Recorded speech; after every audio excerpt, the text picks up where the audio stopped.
Hello viewers, welcome to max TV. ఈరోజు మనతో పాటు ఉన్నారు Fidicus homeopathy CEO and chief doctor Bharadwaj గారు. అతనితో మాట్లాడి మరికొన్ని విషయాలు తెలుసుకుందాం. Hello sir. హాయ్ అండి. ఎలా ఉన్నారు సార్? బాగున్నానండి. యాక్చువల్లీ ప్రెజెంట్ ఇప్పుడు ఫీమేల్స్లో ఎక్కువ వాగినల్ ఇన్ఫెక్షన్స్ అనేవి చాలా ఎక్కువ అవుతున్నాయి. సో వాగినల్ ఇన్ఫెక్షన్ అంటే బార్తోలిన్ సిస్ట్ అంటే ఏంటి సార్?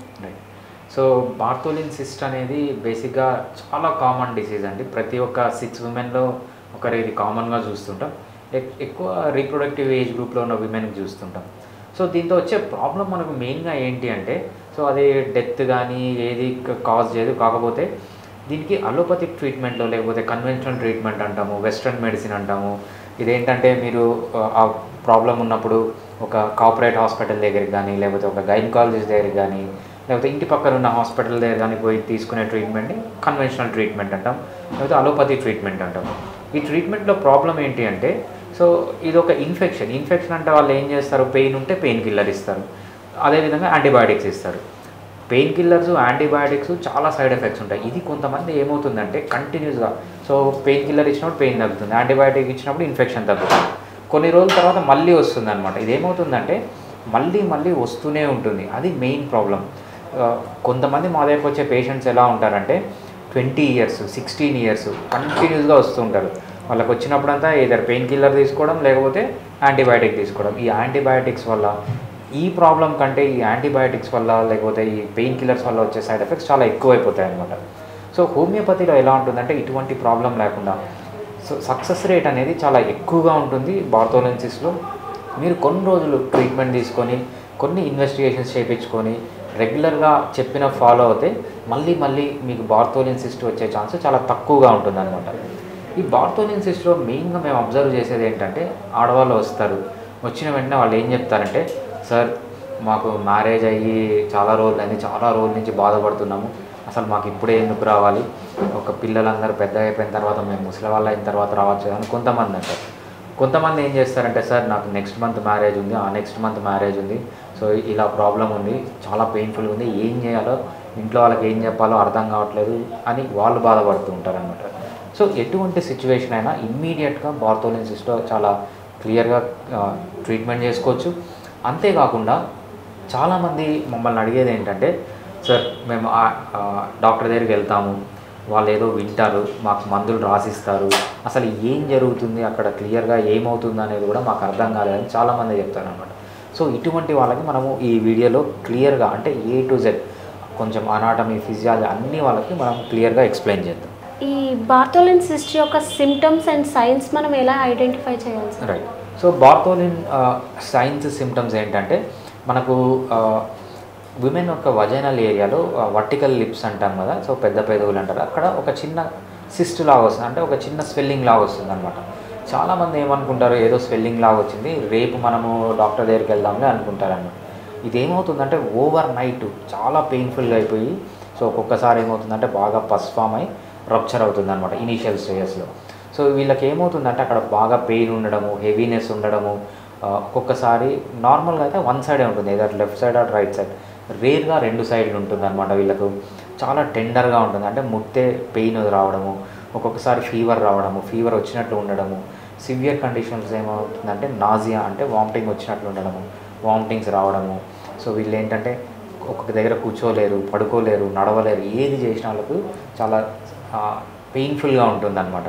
సో ఇవి సైన్స్ అండ్ సిమ్టమ్స్కి వచ్చేటప్పటికి మనం ఇన్వెస్టిగేషన్స్ అంటే పెద్ద ఇన్వెస్టిగేషన్స్ ఏం అవసరం లేదు, మనం సిమ్టమ్స్ని బట్టి అది బార్తోలిన్ సిస్ట్ అని చెప్పచ్చు. కాకపోతే ఏమవుతుందంటే ఒక్కొక్కసారి రిపీటెడ్గా వస్తుంటుంది, చాలామంది సంవత్సరాల తరబడి వస్తుంది. అటువంటి వాళ్ళకి ఏమవుతుందంటే హెచ్ఐవి ఉండే ఛాన్స్ ఉంటుంది అనమాట.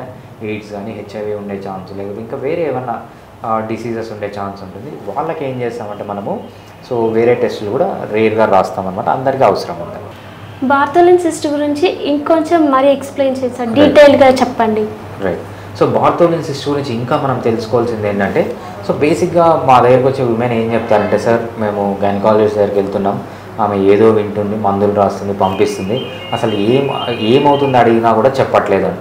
సో అటువంటి వాళ్ళు ఇది క్లియర్గా చూడండి. సో మనకు నార్మల్స్ అబ్నార్మల్, బార్తోలిన్ సిస్ట్ అనేది అబ్నార్మల్.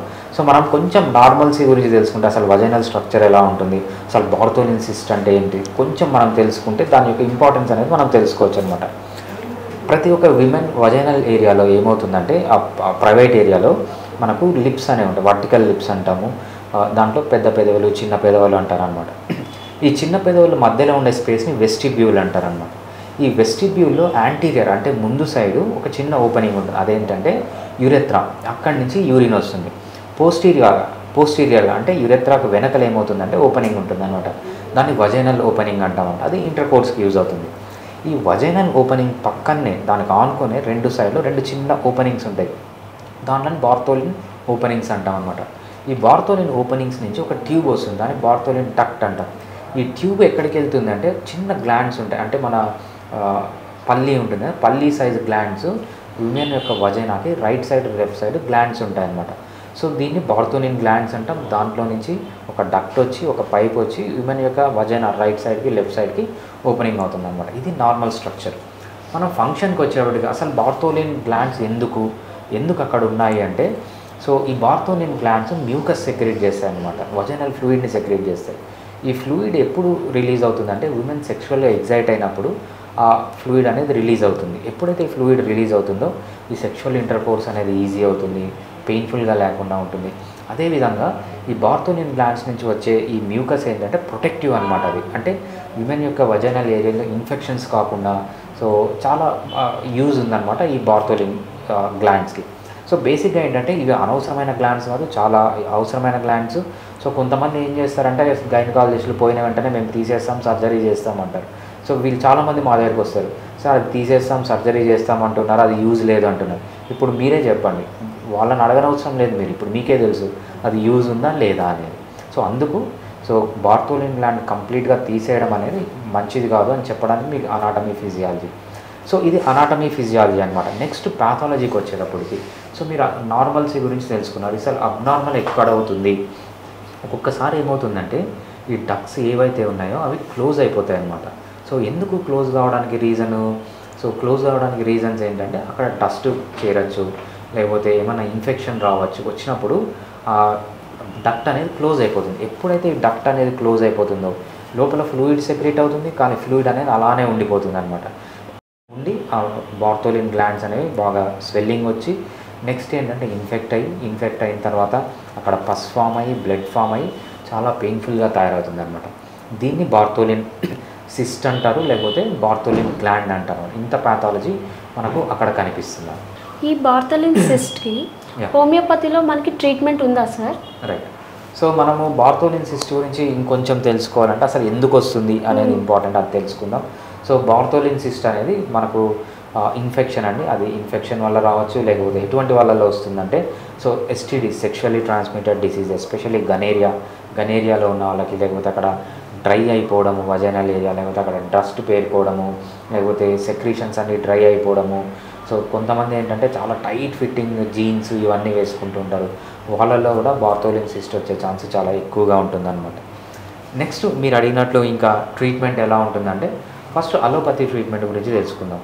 అలోపతి ట్రీట్మెంట్ అంటే ఏంటి, మీకు బార్తోలిన్ గ్లాండ్ అక్కడ వజైనల్ ఏరియా ఏదైనా ప్రాబ్లం వస్తే మీరు ఒక గైనకాలజిస్ట్ దగ్గరికి, లేకపోతే ఇంటి పక్కన ఉన్న హాస్పిటల్ దగ్గరికి, లేకపోతే ఒక కార్పొరేట్ హాస్పిటల్ దగ్గరికి, లేకపోతే దీన్నే అలోపతి ట్రీట్మెంట్ అంటాము, వెస్ట్రన్ మెడిసిన్ అంటాము, ఇంగ్లీష్ మెడిసిన్ అంటాము, దీన్నే కన్వెన్షనల్ ట్రీట్మెంట్ అంటాం అన్నమాట. దీంట్లో ఇనీషియల్గా వీళ్ళు ఏం చేస్తారంటే పెయిన్ కిల్లర్స్ ఇస్తారు, పెయిన్ ఎక్కువైనప్పుడు యాంటీబయాటిక్స్ ఇస్తారు. సో యాంటీబయాటిక్స్ పెయిన్ కిల్లర్స్ ఇచ్చినంతసేపు తగ్గుతుంది, మళ్ళీ స్టాప్ చేసిన వెంటనే మళ్ళీ వస్తుంది అన్నమాట. ఇట్లా కొన్ని సంవత్సరాల తరబడి వచ్చే పేషెంట్స్ని కూడా మనం చాలా ఈజీగా హోమియోపతిలో క్లియర్ చేయొచ్చు. నెక్స్ట్ వీళ్ళకు ఇదే రొటీన్ అయిపోతే నెక్స్ట్ ఏం చేస్తారంటే సర్జరీకి వెళ్ళమంటారు. సర్జరీలో ఎటువంటివి ఉన్నాయి, సో వీళ్ళు ఏం చేస్తారంటే ఆ వజైనల్ ఏరియాని కట్ చేసి దాంట్లో ఉన్న పస్ అన్ని తీసేసి వదిలేస్తారనమాట. పస్ తీసేసిన వెంటనే ఏమవుతుంది, మళ్ళీ అది క్లోజ్ అయిపోయి మళ్ళీ పస్ ఫామ్ అవుతుంది, రిపీటెడ్గా ఫామ్ అవుతుంది. ఇది ఒక రకమైన సర్జరీ, ఇన్సిషన్ అండ్ డ్రైనేజ్ అంటారు.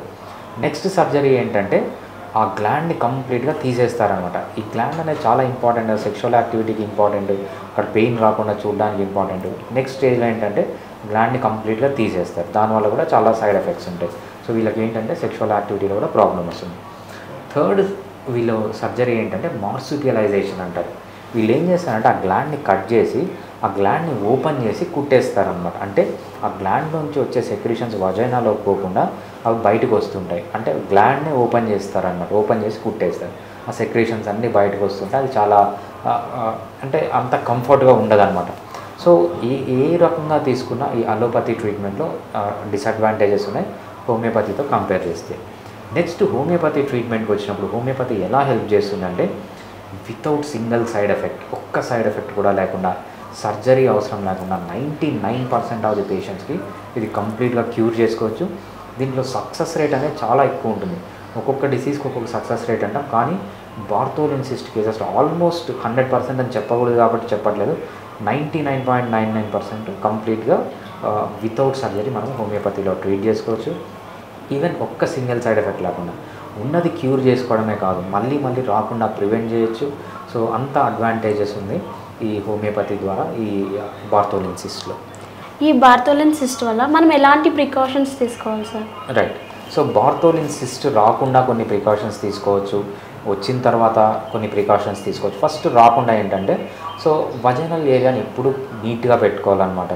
సో ఎక్కువ క్లీన్గా పెట్టుకోవడం బెటర్. ఏంటంటే సెక్షువల్ ఇంటర్కోర్స్ ముందు యూరినేట్ చేయడం, సెక్షువల్ ఇంటర్కోర్స్ తర్వాత కూడా యూరిన్ పాస్ చేయడం, అదేవిధంగా సెక్షువల్ ఇంటర్కోర్స్ ముందు వజైనాన్ని క్లీన్ చేసుకోవడం, సెక్షువల్ ఇంటర్కోర్స్ తర్వాత కూడా వజైనాన్ని క్లీన్ చేసుకోవడం, ఇది చాలా ఇంపార్టెంట్.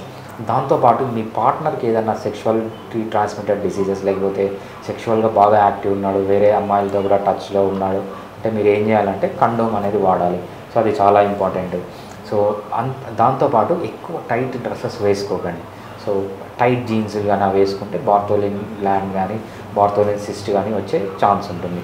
ఒక్కసారి బార్తోలిన్ సిస్ట్ వచ్చిన వాళ్ళు ఎటువంటి జాగ్రత్తలు తీసుకోవాలంటే, మనము సిడ్జ్ బాత్ అంటాం. సిడ్జ్ బాత్ అంటే ఏంటంటే, ఒక టబ్బు తీసుకొని టబ్లో కొంచెం గోరువెచ్చని నీళ్ళు వేసుకొని పొద్దున, మధ్యాహ్నం, రాత్రి, లేకపోతే వీలైతే 4 times కూర్చోవడం చాలా మంచిది, 5 to 10 minutes. దీనివల్ల ఏమవుతుందంటే ఈ యాబ్సెస్ అనేది త్వరగా మెచ్యూర్ అవుతుంది. సో అక్కడ బ్యాక్టీరియా అంతా యాక్టివేట్ అయ్యి మెచ్యూర్ అయ్యి యాబ్సెస్ బర్స్ట్ అవుతుంది అనమాట. ఎప్పుడైతే యాబ్సెస్ బర్స్ట్ అవుతుందో అప్పుడు మీకు ఏంటంటే పెయిన్ అనేది తగ్గిపోతుంది. సో ఇవి మీరు తీసుకోవాల్సిన జాగ్రత్తలు. చూసారు కదా, బార్తోలిన్ సిస్ట్ గురించి మరిన్ని విషయాలు తెలుసుకున్నాం మనం ఈరోజు. మీకు ఇంకొంచెం డీటెయిల్గా ఏమైనా కావాలంటే సార్ని కన్సల్ట్ అవ్వండి. Thank you sir. థ్యాంక్స్ అండి.